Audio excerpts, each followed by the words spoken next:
They pushed the folder toward me across the polished wood table and said, "Just sign here, Mom. It will make everything easier for everyone." That was the sentence, the exact string of words that cut through me like a thin, cold blade. Not because of what the papers were, not even because of what they represented, but because of the way my own son spoke to me, casual and firm at the same time. The tone he used with the bank teller or the waiter who brought the wrong dish.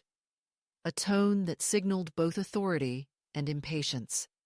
A tone that did not belong to a son speaking to his mother, the woman who had carried him through a hard labor and sat awake through every fever in his childhood.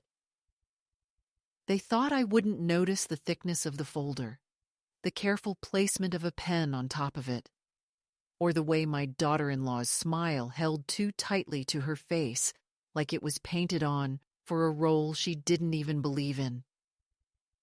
I was 78 years old, and they looked at me as though I were already absent, a soft figure fading into the wallpaper, incapable of reading, incapable of questioning, incapable of remembering what my own signature meant. But I have always remembered, and I remember still. I live alone now in a small but steady apartment on the edge of town, a quiet place with a view of the river and the sound of geese flying south in the autumn. People say that living alone at this age must be lonely, but I have found it to be the opposite. It is calmer to hear only your own footsteps than to hear the echo of contempt disguised as kindness. I did not arrive here by accident. I was pushed toward this solitude by the very people who were supposed to protect me, but I did not collapse into it. I carved it, deliberately, like someone cutting a path through dense woods. The dinner that night, the one that began with roasted chicken and a polite toast to family togetherness, was never meant to be about me. I was the stage prop in the corner, the elder whose presence was a burden, except when it was useful as a signature. They underestimated me, which is something children do when they begin to believe the stories they tell themselves about their parents. That age erases memory, that softness equals weakness, that silence means consent. That evening, I dressed carefully before walking to their house, though I suspected already that something was waiting for me beneath the surface of their invitation. I wore my navy dress, the one I had bought 20 years ago for my husband's retirement dinner, a dress with a strong collar and sleeves that cover the arms without apologizing for them. My son had suggested, almost casually on the phone, that I wear something comfortable since it would be just a family gathering. Comfortable is a word people use when they want you to appear smaller, less noticeable, less yourself. I chose the navy dress because I knew it still carried the smell of dignity in its seams. When I entered their bright kitchen, with its marble counters and the smell of herbs that never seemed to come from real soil, only from little packages labeled organic, I already felt the chill in the air. My daughter-in-law greeted me with a kiss that did not land on my cheek, but somewhere above it, an air kiss meant for an audience. I sat at their table, surrounded by gleaming plates, and I noticed immediately that there was no picture of me anywhere in that house. They had carefully erased my presence from their walls, as though their story of themselves began only after I had given them everything they asked for. I have been many things in my life. A nurse who worked long nights and stitched up strangers, a wife who knew how to stretch a small salary into something resembling abundance, a mother who saved and borrowed so her son could go to college, and a grandmother who sat for hours on a porch swing, telling stories to children who seemed to listen, though perhaps they were only waiting for the part where snacks appeared. I have given away so many pieces of myself that sometimes I thought there would be nothing left. But there was. The part they did not count on was the one that could still recognize the difference between love and manipulation, between respect and performance. And so, when that folder was slid toward me on the table, between the half-empty glasses of wine and the crumbs of bread, I felt not confusion, but clarity. They called it paperwork. They called it responsibility. They called it protection. They did not call it what it was: a transfer, a stripping, a theft dressed in polite language. My son cleared his throat and said it was just power of attorney, something routine, just so bills could be managed more efficiently. I nodded, the way old women nod when they are expected to, but I saw the words printed in small black font on the top page. Transfer of property, adjustment of ownership, authorization without limitation. My hands have grown thin with age, but they did not tremble when I rested them on the table. I did not reach for the pen. Instead, I smiled, the way women of my generation learned to smile when men underestimated us. A smile that covers steel with sweetness. In that moment, sitting at their table with the chandelier light falling on my hair, I remembered my own mother's face the year my uncle tried to trick her into signing away her share of the family farm. She had only a third-grade education, but she looked at him with eyes that saw through paper and ink and knew the shape of betrayal. She signed nothing. She walked away and worked in other people's kitchens until she could stand again on her own feet. I thought of her then, and I thought of the long line of women who have been told they do not understand, who have been told to sign, to obey, to let others manage. And I decided, as I sat before my son and his wife, that I would not be the last in that line. The introduction to this story is not the meal, not the chicken that tasted of rosemary without soul, not the children who whispered upstairs and never came down to greet me, not the wine that was poured with too much ceremony. The introduction is that one sentence, "Just sign here, Mom," because it revealed everything that followed, every silent calculation, every performance of concern, every attempt to make me smaller. They believed that age had made me blind. But I see more clearly now than I did at 40. At 40, I believed promises. At 50, I still thought sacrifice would be remembered. At 60, I hoped gratitude might arrive late, but arrive nonetheless. At 78, I no longer hope for anything from them. I only watch, and in watching, I see the truth. They want not my comfort, but my absence, not my guidance, but my compliance. I live alone now, and I am not afraid of it. My apartment has books stacked where family photos used to be, and a chair that holds me without complaint. When I walk to the market, I buy fruit for myself and not for a household that would never notice. My time belongs to me, and that is more wealth than they will ever admit exists. When they asked me to sign that night, they thought they were securing their future. What they did not realize is that they were also unlocking mine.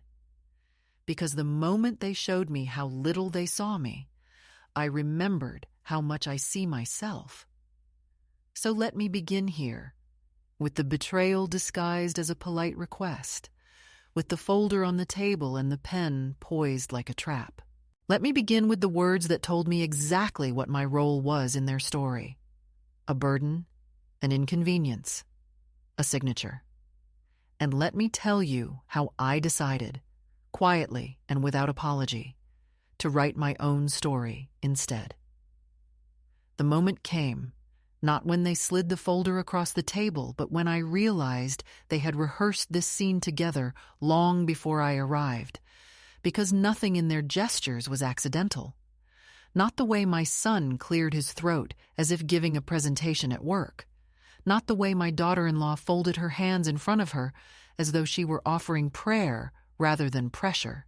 And certainly not the way the pen, a sleek silver instrument I had never seen in their house before, lay precisely parallel to the edge of the folder, as though someone had practiced setting it there for effect. Betrayal does not always arrive as thunder. It sometimes comes wrapped in polite linen napkins and softened by candlelight, but it is betrayal all the same. And as I watched them begin their careful little performance, I understood that I was no longer a guest in their home. I was a mark, an obstacle, a hurdle they meant to leap over by reducing me to ink on paper. My son spoke first, his voice gentle in the way people are gentle when they are hiding impatience, explaining that the world was complicated now. Bills came faster. Health crises could appear without warning, and it was best, simply best, for everyone if matters were organized in advance. He told me that I was lucky to have children who cared enough to think ahead, children who wanted to make sure I would never face confusion or difficulty, and all the while his eyes avoided mine, sliding instead toward the folder, as though the object itself carried authority, as though the typed pages were more solid than the woman who had taught him to write his own name. My daughter-in-law chimed in then, her voice sweet with false empathy, telling me how exhausting it must be to keep track of accounts, how much easier it would be if I let them shoulder that burden, how unfair it was that I, at my age, should still be dealing with the ugly mechanics of responsibility. The words were dressed in the costume of kindness, but the lines had been memorized, and I could hear the echo of rehearsal in every pause. I wanted to ask them whether they remembered that I once balanced 2 jobs while paying the mortgage on the house that kept them warm, that I once walked into banks where men barely glanced at me before rejecting loans until I showed them ledgers so clean they had no choice but to nod, that I once kept track of every penny in an envelope system so meticulous it could have run a small nation. I wanted to ask them if they thought I had arrived at 78 by forgetting how numbers work or how signatures bind, but I did not speak, because sometimes silence is louder than accusation. I sat with my hands folded, listening, and in that listening, I recognized the truth. This was not about protection. This was about possession. Then came the sentence that shattered whatever hope I still harbored that perhaps I had misunderstood, that maybe they were clumsy rather than cruel. My daughter-in-law leaned forward, smiling as though she were offering me a treat, and said, "It even covers the house, Mom, so you won't have to worry about upkeep or taxes or any of that headache anymore. We'll handle everything." The house. My house. The home where I raised my child, where I buried my husband's laughter into the walls, where the garden still remembers my hands in its soil. The words slipped so easily from her mouth that I knew she had practiced saying it without tremor, without hesitation, without recognition of its weight. In that moment, the disguise fell away, and I saw clearly. They meant to strip me not just of convenience, but of history, not just of duty, but of dignity, not just of work, but of identity.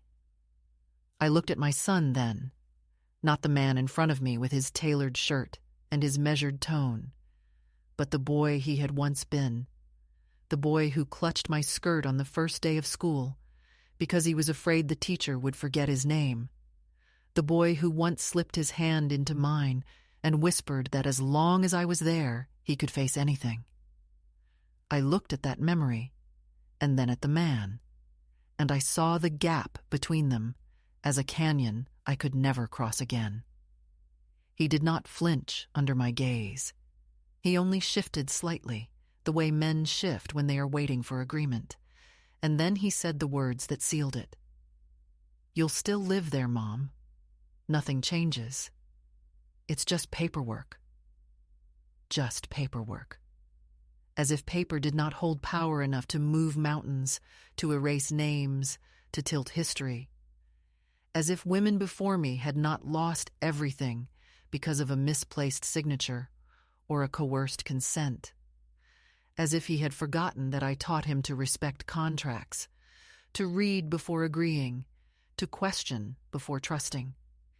He forgot, or perhaps he never believed I lived by the same lessons I gave him. To him, I was already drifting, already softened, already expendable. He miscalculated. The rest of the dinner unfolded around me like a farce. They spoke of neighbors and renovations, of summer trips and investments, but their eyes returned again and again to the folder. My daughter-in-law refilled my glass more often than necessary, urging me to relax, to enjoy, to let myself feel cared for, and when I declined, she pressed harder, offering dessert with a too bright cheerfulness, as though sugar could dull suspicion. My son began to speak of how other families had fallen into chaos when the elder generation failed to plan, how disputes had torn siblings apart, how responsible people took care of matters early. He was trying to frighten me with the specter of disarray, but I have lived through real chaos. Hospital corridors in the middle of the night, bills that balanced on the edge of collapse, winters when the furnace barely held. Compared to that, their fabricated cautionary tales were laughable. I realized then that they had chosen this evening carefully. The children were upstairs, muffled behind closed doors, so that no one would interrupt, no one would witness. The timing, the placement, the softened lighting. It was all designed to lull me into acquiescence, and the more I saw the design, the less I felt like a mother at dinner, and the more I felt like a defendant in a courtroom where the verdict had already been written. Except I had not spoken yet, and without my words, without my signature, nothing could be final. The catalyst was not simply the presence of those papers. It was the unveiling of their intention, the stripping away of any pretense that love had the final word. What they wanted was control, and what they underestimated was that I still had the power to deny them. I excused myself to the bathroom, carrying my purse with me, and there, under the dim light, I opened it, checked that the documents I had carried from my own drawer were still inside, the proof of ownership, the records they assumed I had forgotten about. I touched them like talismans, not because paper protects you, but because remembering does. When I returned to the table, I smiled. I thanked them for dinner. I said I would think about it, and I folded my napkin carefully beside my plate. They believed my politeness was compliance, but inside me something had already shifted. Betrayal is not always an explosion. Sometimes it is the quiet recognition that the people you loved have chosen convenience over conscience, and from that recognition comes a decision that can never be undone. That was the night I knew I would not sign, not then, not ever, and that knowledge became the spark that lit everything that followed. In the days that followed that dinner, the house became quieter between us, but not with the comfortable silence of people who understand one another, rather with the heavy pause of players waiting for their cue. Because after my refusal to sign that night, masked politely as postponement, they did not confront me directly. Instead, they began to shift their methods, softening their words while tightening their control, weaving a fabric of small dismissals and careful isolations that together formed a net they believed I would not notice until it was too late. It started with the phone calls. My son ringing me in the morning with a voice too cheerful, asking if I had slept well, if I had remembered my medication, if I had kept up with my bills. all questions that pretended to be concerned, but dripped with implication that I was fragile, that I was incapable, that I needed him to step in. When I said I was fine, he would chuckle in that low way he had begun to do. A chuckle that said he didn't quite believe me. And then he would say, "Well, Mom, that's what you think. But we just want to help." Soon the visits became scheduled without my consent. My daughter-in-law appearing with a casserole or a bag of groceries, announcing that she had thought of me and wanted to save me the trouble. But I knew these gifts were not offerings. They were rehearsals. Rehearsals for the role of caretaker she wanted to cast herself in. Rehearsals for the narrative where I would become the dependent elder, grateful for crumbs of attention, a narrative that would justify taking everything else. She reorganized my kitchen shelves when she thought I wasn't looking, placing the tea on a lower rack and the spices in plastic containers with labels written in her narrow script, as if I could no longer tell cinnamon from paprika, as if decades of cooking meals that kept her husband alive had left me suddenly unable to distinguish the simplest ingredients. When I asked her not to move things, she smiled sweetly and said, "It's easier this way for you." And I realized she had no intention of hearing me, because the goal was never ease. The goal was erasure.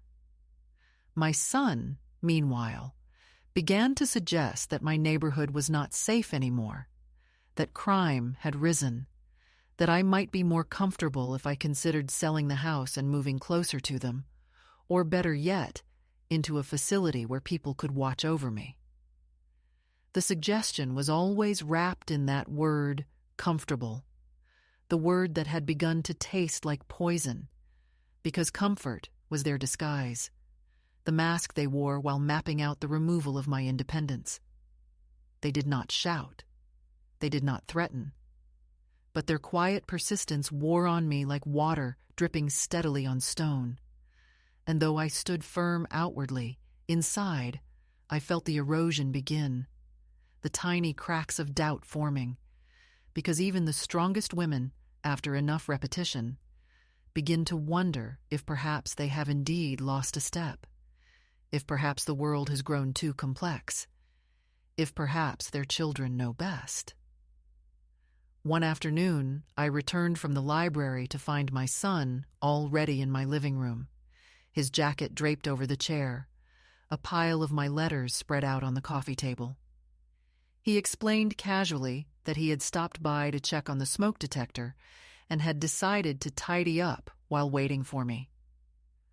I looked at the envelopes, some of them unopened, not because I was forgetful, but because I already knew their contents, and I felt a heat rise inside me that I forced down with a smile.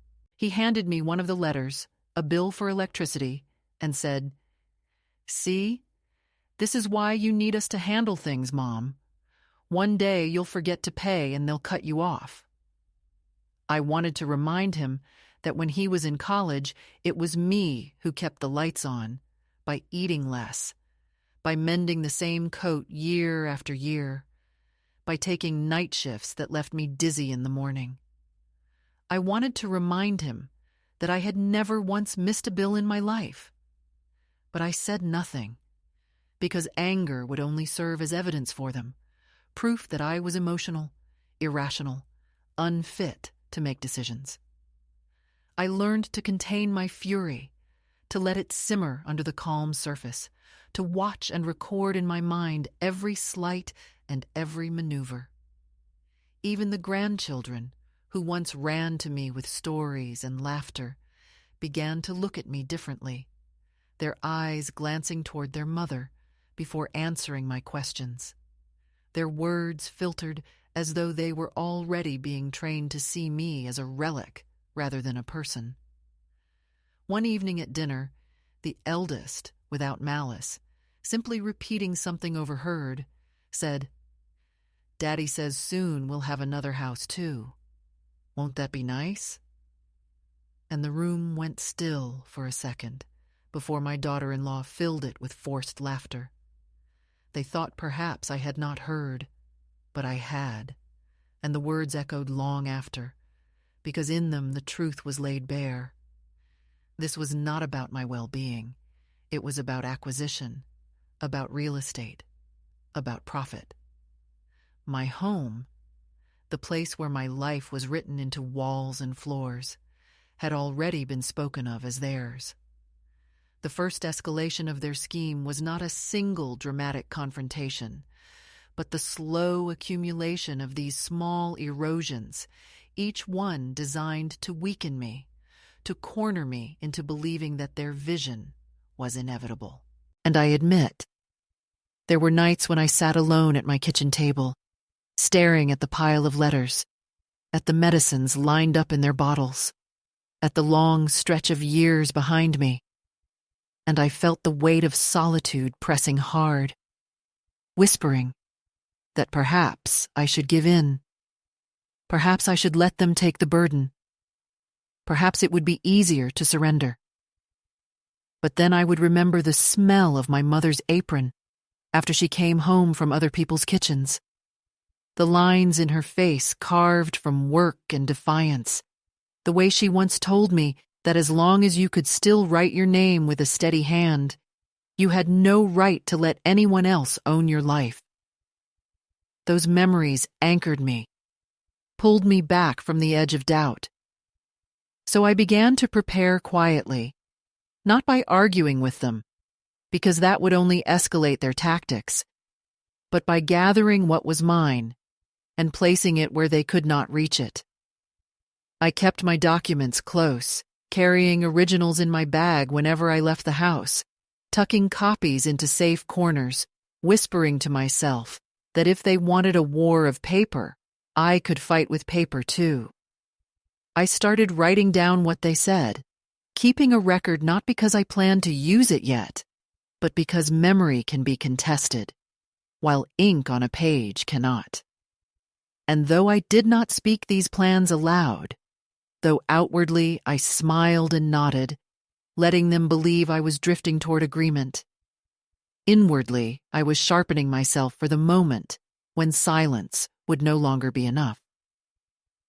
It is a strange thing to live under quiet siege by the people you once trusted most, to share meals with those who are plotting your diminishment, to nod and smile while knowing that every gesture of affection is a rehearsal for control. But stranger still is the way the heart adapts, the way resilience grows in secret. For every casserole placed on my counter, I tasted the grit of defiance. For every condescending chuckle on the phone, I heard the echo of my own laughter rising stubbornly inside me. For every labeled jar and reorganized shelf, I felt the weight of memory reminding me who I had always been. They thought they were pushing me toward surrender, but they were teaching me instead the shape of their hunger. And once you know hunger, you can decide never to feed it. That was the first escalation, not in noise, but in silence, not in confrontation, but in preparation. They were certain they were wearing me down, but in truth they were forging me, tempering me into the woman who would not only refuse, but resist in ways they could not predict. And though the nights were heavy and the loneliness sharp, I knew then that I would not bend. I would wait. I would watch. And when the time came, I would act. The shift did not arrive like lightning. There was no single shout or slammed door to announce it, but rather a slow stirring inside me that built over weeks of quiet indignities, until one morning I found myself unable to continue sitting still, unable to keep swallowing their careful words as though they were medicine when in truth they were poison. It began, I think, the day I walked past the mirror in my hallway and stopped longer than usual, seeing not only the lines on my face and the soft sag of age, but also the set of my jaw, the sharpness in my eyes, the unmistakable presence of a woman who had not been erased, no matter how hard others tried. For years I had carried myself as though I were already fading, stepping lightly so as not to disturb, folding myself small at family gatherings so as not to take space. But that morning I looked and thought, I am still here, and I am not yet done. It was not a grand rebellion, at least not at first, only small choices that spoke louder to me than to anyone else. I pulled out the heavy box of documents from the closet, the box my husband and I had once laughed about because we thought it contained the proof of a life built together, a fortress of deeds and certificates and receipts, and I laid them across the table, spreading them like cards in a game. I traced my finger along my name, written firmly on ownership titles, on bank accounts, on old insurance policies, and with each page, I felt a steadiness grow in me, the quiet knowledge that I had not imagined my life, that I had not hallucinated the years of responsibility, that I was not a confused woman to be shepherded, but the rightful keeper of what I had earned. The sight of those signatures, my own looping hand, became a kind of anchor, a reminder that as long as I could still sign with clarity, I belonged fully to myself. The next step was harder, because it required me to break the habit of silence, the habit of pretending everything was fine. I remembered an old friend from church, a woman who had once been as stubborn as I was, who had married a lawyer, and though we had not spoken in some years, I found her number tucked into the back of my address book. My hand trembled slightly as I dialed, not from fear, but from the weight of what it meant to admit I needed help, and when her voice answered warm and surprised, I felt a lump rise in my throat. I asked if she still kept in touch with her husband's colleagues, if she might recommend someone I could speak to privately, someone discreet. She paused only a moment before saying she knew just the person, a woman younger but sharp, unafraid to deal with families who thought age equaled ignorance. She gave me the number, and I wrote it down with deliberate strokes, underlining it once, twice, as though marking the path back to my own strength. Making the call to that lawyer was like stepping into a new room, one where the air was different, one where I was not reduced to a role but regarded as a person with rights. We met in a small cafe downtown. Nothing grand, just a corner table with chipped wood and the smell of burnt espresso. But the moment she sat across from me and laid out her notebook, I felt the ground shift. She did not speak to me in the sing-song tone reserved for the elderly. She did not simplify her words as though my mind had gone soft. She did not pat my hand and tell me not to worry. She asked questions directly. What had they said? What had they shown me? What did I want? And when I answered, carefully at first, then with more fire as the words poured out, she listened with her whole face, her eyes sharp and steady, and in that listening, I felt my dignity return. She told me that nothing could be forced without my consent, that my assets were mine until I chose otherwise, that their attempts at pressure could even be considered coercion. She did not promise that they would stop, but she promised that I was not alone, and that promise was enough to lift something heavy from my chest. I walked home from that meeting with my head higher than it had been in months, perhaps years. The city looked different, sharper at the edges, more vivid, as though I had been walking under fog, and suddenly the air had cleared. I stopped at a bookstore I had not visited in ages and bought a small notebook with a hard cover, red with gold flecks, and I carried it like a secret. That notebook became my ledger of truth. Each time they called with their gentle harassment, I wrote the words down. Each time my daughter-in-law shifted something in my house, I noted the date and what she moved. Each time my son suggested I was forgetful, I recorded not only his words, but my exact memory of the incident he claimed I had lost. Writing these things gave me back a sense of control, because memory can be dismissed, but ink remains. There was another shift, too, one not in documents or meetings, but in my spirit. I began to reclaim small rituals that reminded me of myself. I baked bread, not because anyone would eat it, but because the smell filled the rooms with something that belonged to me. I wore my navy dress again, not for an occasion, but for an ordinary afternoon, simply because I wanted to see myself in it. I walked into the garden and pruned the roses with hands that still knew how to avoid the thorns, telling myself with each clip that I was not yet reduced to watching others live. These were small acts, almost invisible to anyone else, but to me, they were declarations. Of course they noticed something, though they could not name it.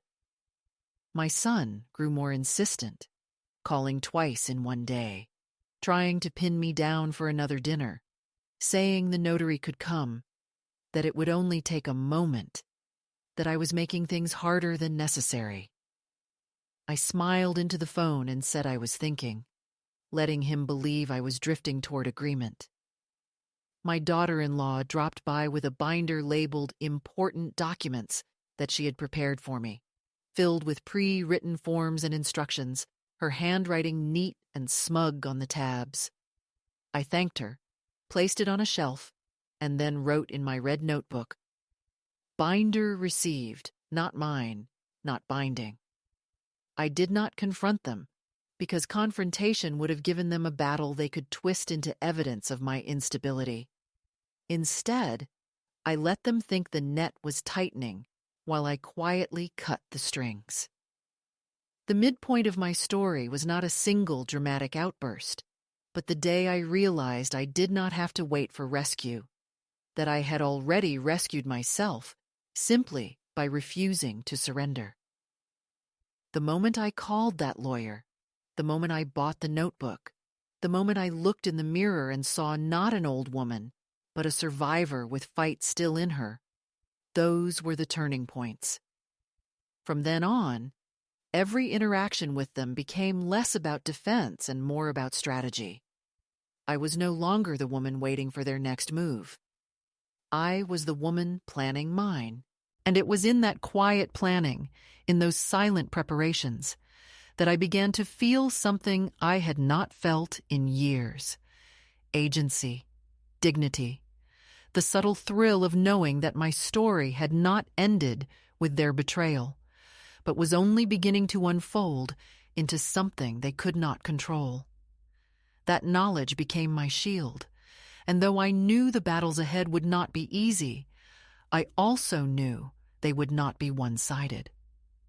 I was not finished, not by a long stretch, and I intended to prove it.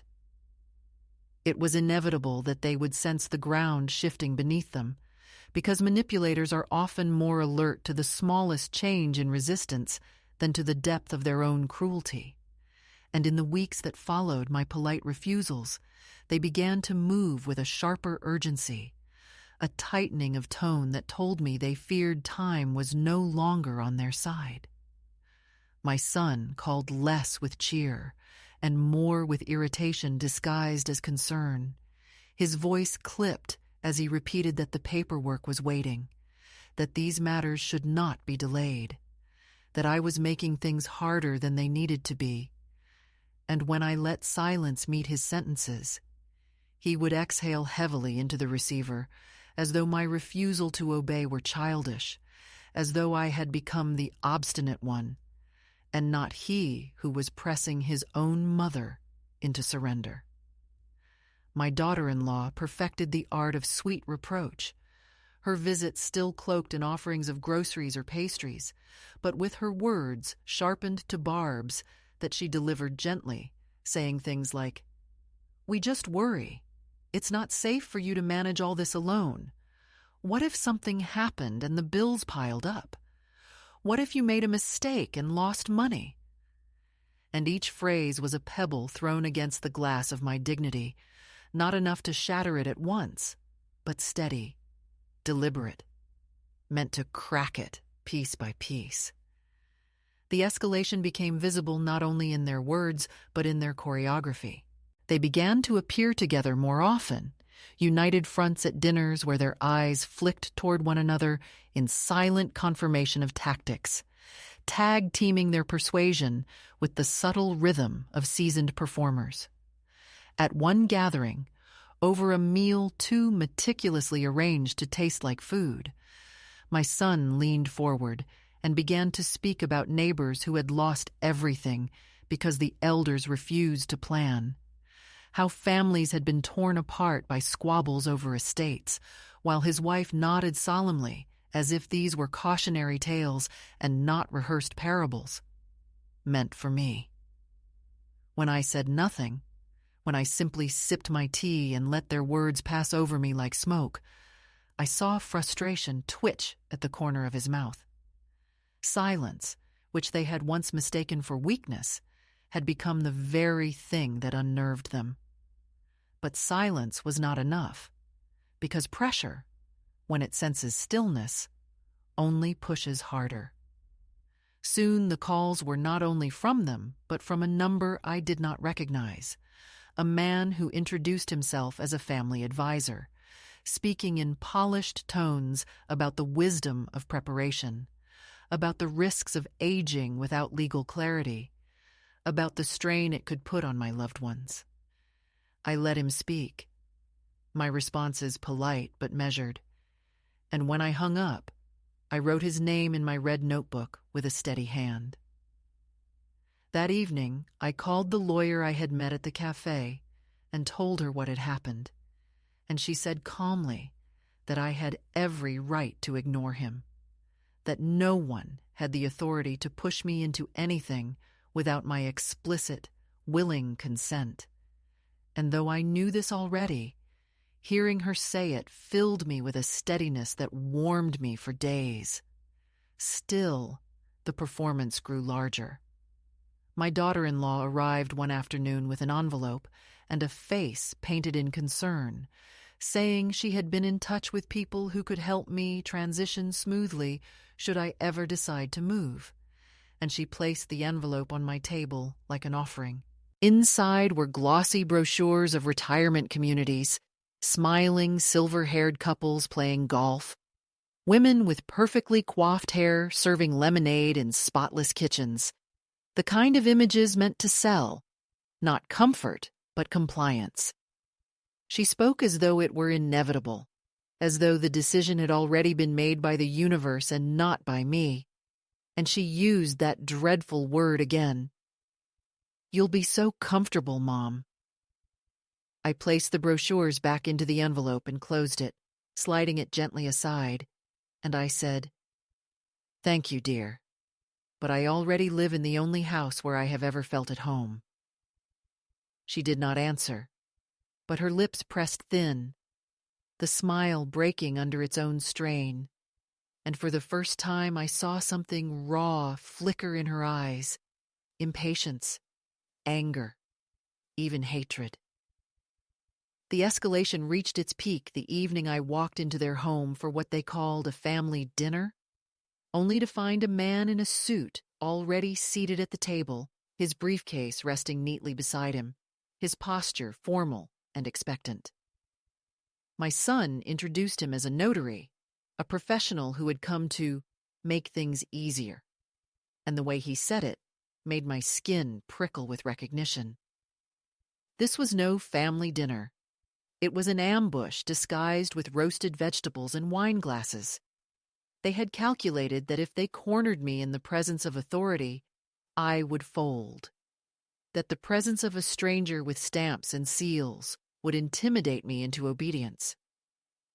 For a moment, as I stood there with the smell of lemon chicken rising from the kitchen and the weight of their eyes pressing on me, I felt the sting of humiliation, the sheer audacity of being trapped in such a way by the very people I had given everything to.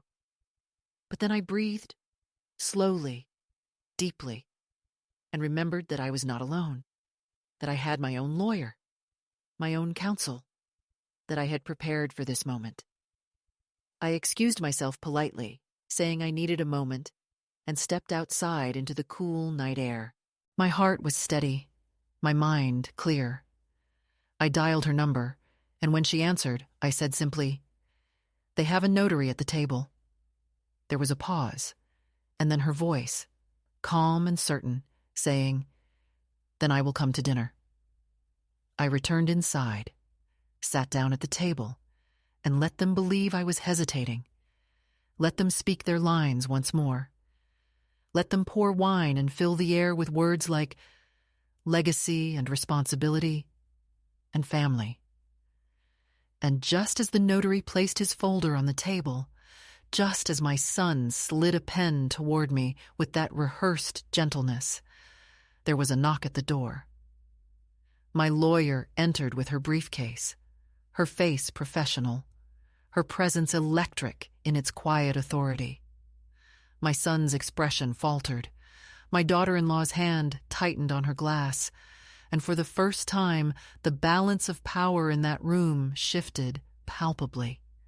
She introduced herself calmly, placed her own documents on the table, and said clearly, "Mrs. Harlow is represented, and she will not be signing anything tonight."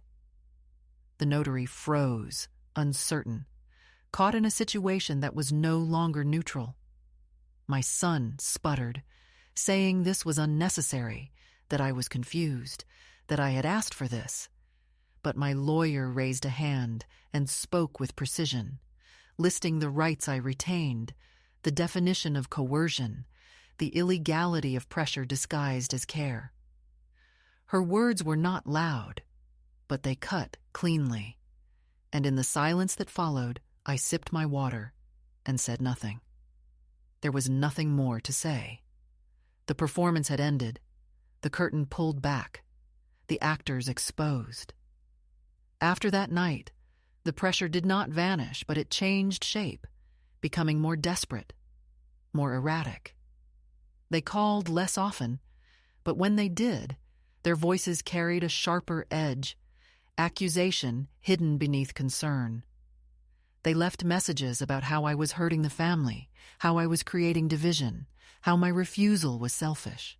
My daughter-in-law's visits stopped entirely for a time, though I saw her car parked near my house once, idling as though she wanted to confirm that I was still there. And then came the letter, thick and carefully folded, written in my son's handwriting, 6 pages of reproach and blame, accusing me of abandoning them, of humiliating them, of refusing to be reasonable. He wrote that Lisa cried every night, that the children were confused, that I was punishing them by withholding my signature, that I was tearing the family apart. Not one word about the ambush at the dinner, not one acknowledgement of the notary at the table, not a single admission of what they had done. It was revisionist history, the kind that manipulates through omission. I read it once, then folded it neatly, slid it back into its envelope, and placed it in a drawer without reply. The escalation had tested me, pressed me, nearly cornered me, but it had also clarified everything. Their hunger was no longer disguised, their intentions no longer cloaked in the language of care. I knew now what I faced, and I knew also that I had survived their sharpest attempt. The sight of my lawyer at that dinner, the silence that fell when she spoke, the way my son's confidence cracked under the weight of her authority, those memories became a shield I carried with me. They would try again, perhaps with new tactics, perhaps with softer or harsher words, but I was no longer in doubt. I had looked betrayal in the eye, not as a metaphor but across a table, and I had not flinched. That was the second escalation, the storm that revealed itself not in raised voices, but in orchestrated schemes, in ambushes and letters and performances of sorrow. It was the test of whether I would bend. and I did not. I walked away, not triumphant, for triumph is a young word, but steady, calm, anchored in the knowledge that I had not been erased. And though I knew the war was not over, I also knew the battle had been mine, and I had won it in silence, in preparation, in the simple act of refusing to sign. That refusal, small as it might seem to outsiders, was my revolution, and it was irreversible. The climax of it all did not come with shouting or slammed doors, as one might expect when family fractures so deeply, but with the sound of a pen scratching across paper in my own steady hand as I wrote the letter that would end every question, every performance, every charade they had staged to corner me. For weeks after the dinner with the notary, I had waited, half expecting that perhaps they would retreat, that the shame of being exposed would humble them into silence. But instead, their energy turned in new directions, toward letters that accused me of cruelty, toward messages that played the soundtrack of their imagined suffering, toward neighbors who, I learned, had been told that I was fragile and confused and needed watching over. Their new tactic was not to convince me, but to frame me for others, to create the story that if I resisted, it was because I was unstable, not because I was unwilling. It was then I realized that silence, though it had protected me, would no longer be enough. I needed an act, firm, final, irreversible, not for them, but for myself. Something that would cut the cord of their imagined authority and leave no room for further intrusion. So I sat at my kitchen table one morning, the light falling across the papers I had gathered, my red notebook open to the records of every call, every visit, every ambush, and I began to write. My lawyer had told me it was within my right to send such a letter, to make clear in formal language that I was of sound mind, that I was protected by counsel, that any further attempts to coerce or harass me would be regarded as legal threats rather than familial concern. I did not use the flowery words of affection or reproach. I did not allow myself to wander into the territory of emotion, because emotion could be twisted, but clarity could not. I wrote, "To whom it may concern, I, Martha Harlow, am of sound mind, residing independently and in full control of my assets and affairs. I have retained legal representation. Any further attempts to pressure me into signing documents or relinquishing property under the guise of concern will be regarded as harassment and treated accordingly. Sincerely, Martha Harlow." When I finished, I looked at my signature. It was not as smooth as it had been at 30, the loops a little tighter, the slant a little more cautious, but it was steady, firm, and wholly mine. I placed the letter in an envelope, sealed it, and the sound of the adhesive pressing closed felt louder than thunder. It was the sound of finality, the sound of an old woman reclaiming the ground beneath her feet. That afternoon, I walked to the post office, the envelope in my hand, and when I handed it across the counter to the young clerk, who stamped it without looking twice, I felt the peculiar sensation of freedom settling in my bones. I walked home slowly, not because my knees ached, though they did, but because I wanted to stretch the moment, to feel every step of this quiet revolution. But that was not the only act. Later that same week, I received another letter, this one from my son, filled with anger dressed as sorrow. He wrote that I had humiliated the family, that Lisa could not sleep, that the children were asking questions, that I had become someone he no longer recognized. There was no mention of what he and his wife had done to me, no acknowledgement of the trap with the notary, no recognition of my refusal as anything other than spite. I sat with that letter for a long time, not reading it, simply holding its weight in my lap. And then I did something I had never done before. I carried it to the sink, lit a match, and watched it burn. The paper curled, the words blackened and vanished, and when the ashes settled into the porcelain, I rinsed them down the drain. The sound of water carrying them away was the purest music I had ever heard. For decades, I had kept every scrap of correspondence, every card, every note, clinging to the record of family because I thought it mattered, because I thought those papers were proof that I belonged. But in that moment, I understood that some words deserve no archive, no preservation, only fire. That was my second act of climax, symbolic but no less final than the first. To write a letter in my defense was to draw a line they could not cross. To burn his letter was to erase the story they tried to write for me. Together, those acts formed a wall that no manipulation could climb. And when the next call came, not from them, but from my grandson, the one who had always looked at me without agenda, I answered. His voice was hesitant at first, uncertain if I would speak. But when I said hello, he exhaled as though he had been holding his breath for weeks. He did not ask me to explain. He did not pressure. He did not accuse. He simply said he missed me, that he wanted to know if I was safe. And I told him the truth, that I was not only safe, but free.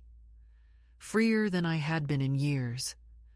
Freer because I had finally stopped waiting for permission to defend my own dignity. That conversation was the soft crown placed on the hard stone of the climax, the gentle proof that not all ties are poisoned, that not all love demands erasure. In the end, the climax was not about confrontation, but about refusal, not about shouting, but about stillness, not about breaking ties in rage, but about cutting them with clarity.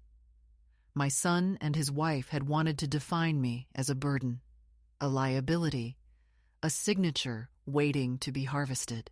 I defined myself instead as a woman who had survived, who had chosen not to be erased, who had written her own line into the record. And once those letters were sent and burned, once the words had been both inscribed and destroyed, I felt a stillness settle in me that no threat could disturb. That was my turning point, the moment from which there was no return, and I did not mourn it. I celebrated it in the quietest way, by buying myself a small bunch of flowers from the market, bright yellow daffodils that reminded me of the springs I had once shared with my husband. I placed them in a jar on the kitchen table beside the red notebook, and each time I passed them, I thought, this is what survival looks like. Not loud, not flashy, not cruel, but calm, deliberate, final. The days that followed the letter and the burning of his reply did not feel like a battlefield after victory, no parades, no triumph, but rather like a landscape after a long storm where everything is wet, quiet, and new. The air seemed cleaner, even in my small apartment, and I found myself breathing more deeply, not because the world had changed, but because I had. For the first time in years, I did not wake to the expectation of a phone call demanding explanation or to the weight of a visit designed to push me toward surrender. Silence returned, but it was no longer the heavy silence of manipulation. It was my silence, chosen, comfortable, protective.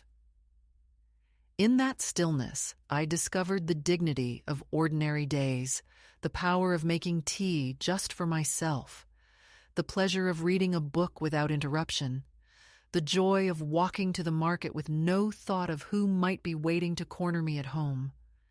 Freedom, I realized, does not need to be grand. It only needs to be whole. The family did not vanish. My son called once more, his tone clipped, as though he were performing an obligation rather than reaching out.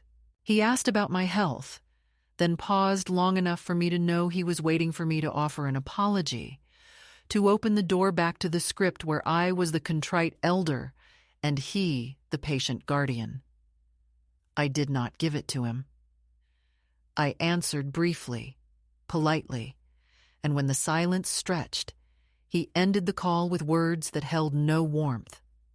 I hung up without tears, without trembling, because I understood now that reconciliation could not be built on my surrender, only on his recognition of what he had done, and I knew that recognition would never come. And so I did not mourn the lack of it. I chose instead to accept the family I still had. The memory of my husband's laughter, the voice of my grandson who still called for no reason other than to hear me, the circle of friends who invited me to church lunches and to garden walks. Family is not always the blood that betrays you. Sometimes it is the people who see you clearly and keep you in their sight. I began to write more in the red notebook, not only the records of manipulation, but reflections, memories, fragments of the self I had almost lost.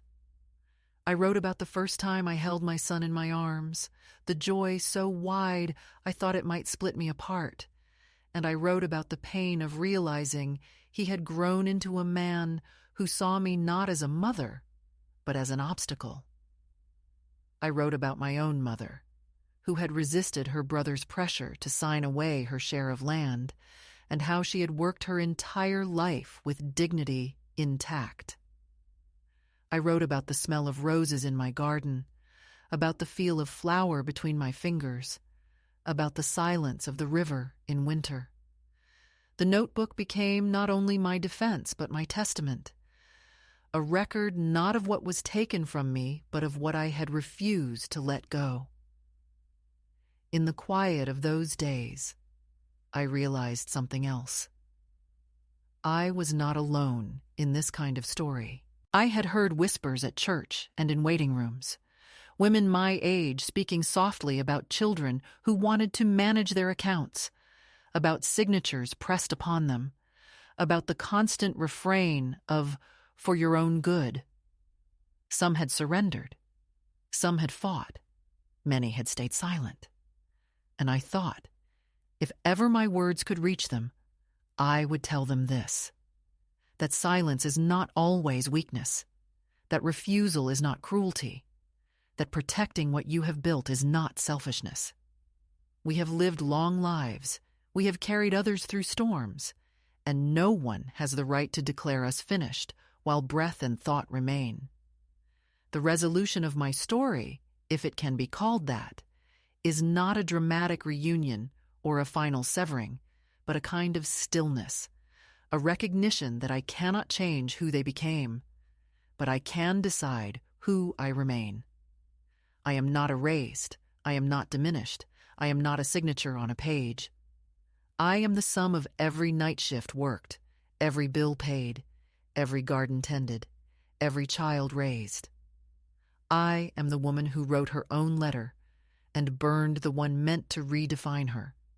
And in that choice, I found peace. Now, when I sit at my table with the daffodils in their jar, with the red notebook beside me, I think of the women who might one day sit where I sit, faced with the same polite betrayals, the same rehearsed concern. To them I would say, wait, watch, and when the moment comes, do not sign. Protect yourself not with anger but with clarity, not with shouting but with steadiness, not with desperation but with the calm knowledge that you have lived a life that belongs to you. And if they call you stubborn, let them, because stubbornness is often another word for survival. So here I am at the end of this story, not broken, not triumphant, but steady. The family I imagined is gone, but the self I almost lost has returned, and that, in the end, is enough. My signature remains mine, and so does my life. And I leave these words here not as revenge, but as a lantern, a light for another woman who might one day be asked to surrender under the guise of love. May she read this and know she does not have to.